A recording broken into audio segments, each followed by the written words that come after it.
Alright everybody, so in Battle for Azeroth, you are going to take part in some epic and fun quest lines, but one quest line in particular, one quest, it really stands out to me as one of my favorites. It's a story all about a cursed land, a witch, a simple woman, and trying to prove her innocence. So in this video, I'm going to detail what exactly happens in this quest line because, well, let's be honest, you ain't gonna be reading the quest text. You ain't got time for that. You gotta hit max level, but it is worth it if you do. So obviously, story spoilers ahead.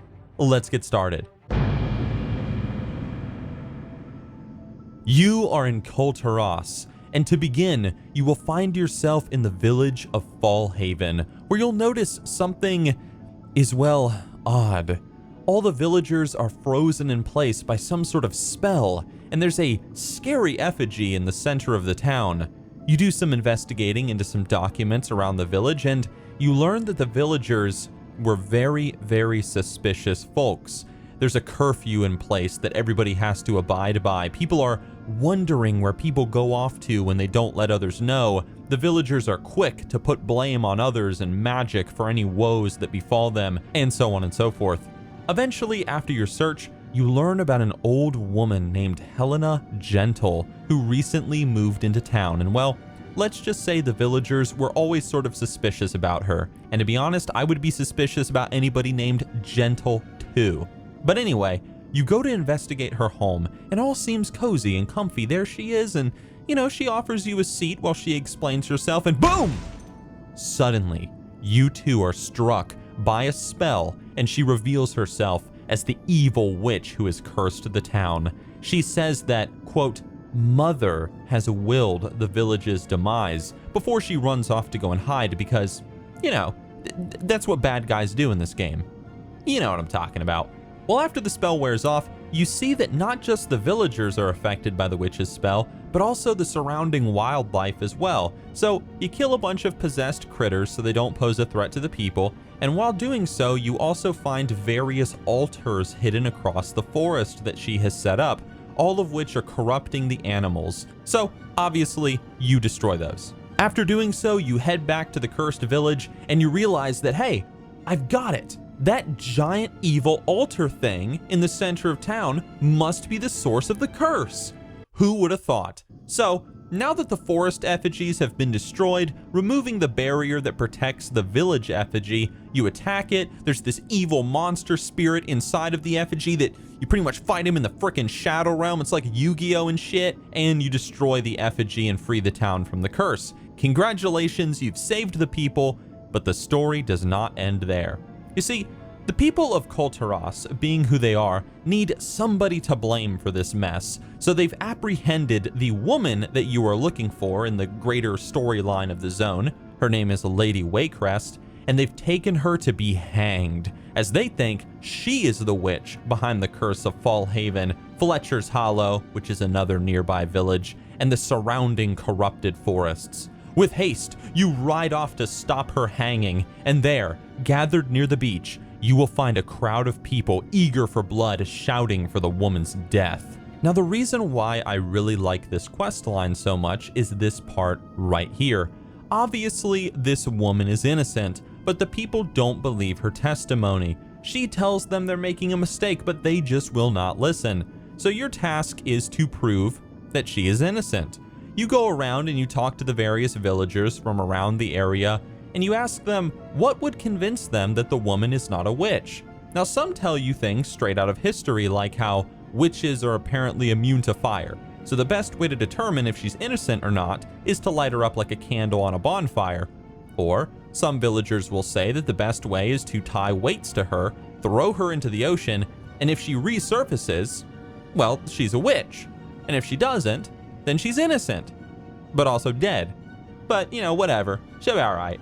But in the end, after asking around, you learn of some more easy tests to convince the people that Lady Waycrest is innocent. The first is to make her cry, because witches apparently don't cry. The next is to make her vomit, because witches apparently don't get sick. And finally, the third test is to have blood flies bite her, because according to the people of Kulturas, blood flies don't drink the blood of witches.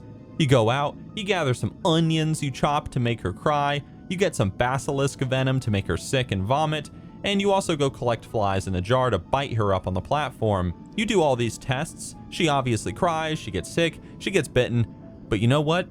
The people still are not convinced. After all, they still need somebody to blame, so with no other option, you ride off to that other village of Fletcher's Hollow to figure out what happened there and to find something that might be able to help you. Now there, you find that the village is overrun with evil magic, creatures, witches, and you just get to work. You meet with the mayor of the town, and you go to work killing a bunch of stuff, you save villagers by evacuating them by boat, and overall, you just do what you do best. You be a hero. During the fighting, you'll find a missive on one of the witches that details the attack on the village though. Apparently, one of the higher ranking witches in the coven wants the village cleared because she wants to look for relics buried deep within a nearby ruin that the miners accidentally stumbled into. You head off to the mines, you descend into their depths, you find the ruin and you find this high-ranking witch and kill her, all before returning to the mayor and giving her your report. The mayor of the town then will write up a letter of all that transpired in the village since your arrival and tasks you with returning to Lady Waycrest's trial to clear her name at last. You ride off, you return to the Hangman's Hill and present the story and the evidence. Once you've done so, the people finally see reason and Lady Waycrest is freed and cleared of her charges. Now, it's all about learning more about this coven and what are their goals? How can they be stopped? And who is this, quote, mother that the witches all obey so obediently? And that's where this questline ends and a whole new story unfolds that maybe I could talk about later. Now, I really enjoyed this storyline because it obviously has some big major hints towards historical events like the Salem witch trials and the witch hunts across Europe, and so on and so forth. I like that kind of stuff.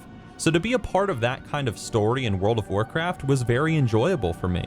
Kul Tiras is also very gloomy and dark and spooky, almost depressing feeling, I would say, which is not really what I was expecting when they first announced the expansion. I mean, I love dark forests, I love the snowy mountains, I like the moody ambiance of Kul Tiras. I just love the island overall, and I hope you guys will too. But that's pretty much it, guys. I just wanted to share with you all this one interesting quest line from the alpha. But if you guys are interested in hearing more stories of the various quests that you'll be taking part in, you can just leave your interest in the comment section below and, down the road I'll conjure up more videos like this for you guys. Either way, thank you for watching, everybody, or listening, or whatever, and I will see you all soon with more alpha coverage. I just got in, so this is all new to me, so yeah, it's pretty exciting. But anyway, thanks for watching, and I'll see you all very soon. Yeah.